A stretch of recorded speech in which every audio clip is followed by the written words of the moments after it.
Main రాశి వారికి ఈ వారం కాలం అనుకూలంగా ఉంది. వృత్తి వ్యాపార పరంగా వ్యాపార అభివృద్ధి చక్కగా ఉంటుంది. మంచి మీ తెలివితేటలతోటి అందరినీ మెప్పించగలుగుతారు. వ్యాపారాన్ని ముందుకు నడిపించడానికి మీరే ఒక అడుగు ముందుకేసి వ్యాపారాన్ని ఇంకా పట్టుదలతో ముందుకు తీసుకెళ్ళాలి అన్న భావంతో ముందుకెళ్తారు. ద్వితీయ దశమాధిపతి కుజుడు 6 ఉన్నారు, కేతువుతో కలుస్తున్నారు. చిన్న చిన్న భార్యాభర్తల మధ్య మనస్పర్ధలు వస్తుంటాయి. అది పెద్దగా చేసుకోకుండా ముందుకు వెళ్ళడం చెప్పదగినది. జీవిత భాగస్వామి సలహాలు సూచనలు పాటించండి, మంచి ఫలితాలు ఉంటాయి. విద్యార్థులకు కాలం అనుకూలంగా ఉంది, మంచి ఫలితాలు సంప్రాప్తిస్తాయి. విదేశాలకు వెళ్ళాలనుకునే వారికి కాలం అనుకూలంగా ఉంది, విదేశీ ప్రయత్నాలు ప్రారంభించవచ్చు. ముఖ్యంగా వైద్య వృత్తులు ఉన్నవారికి, మెకానికల్ రంగంలో ఉన్నవారికి కాలం అనుకూలంగా ఉంది. అదేవిధంగా ఈ సాఫ్ట్వేర్ రంగం వారికి కొంత ఇబ్బందికరమైన వాతావరణం సూచిస్తోంది. వీసా విషయంలో కావచ్చు, స్టాంపింగ్ విషయంలో కొంత చికాకులన్నీ ఏర్పడే అవకాశం లేకపోలేదు.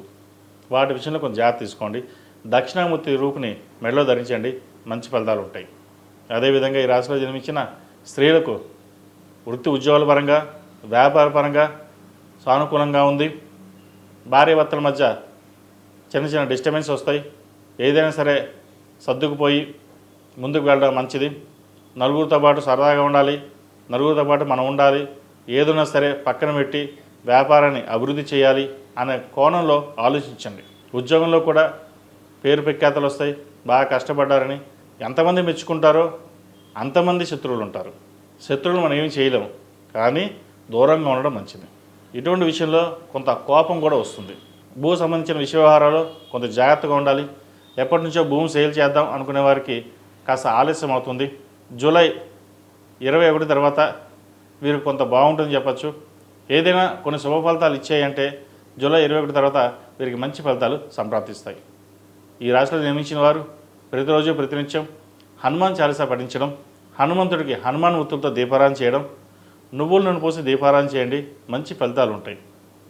అదేవిధంగా ఎప్పుడైనా సరే ఒక రోజు ఇంట్లో సుందరాకాండ పారాయణం చేయించుకోండి.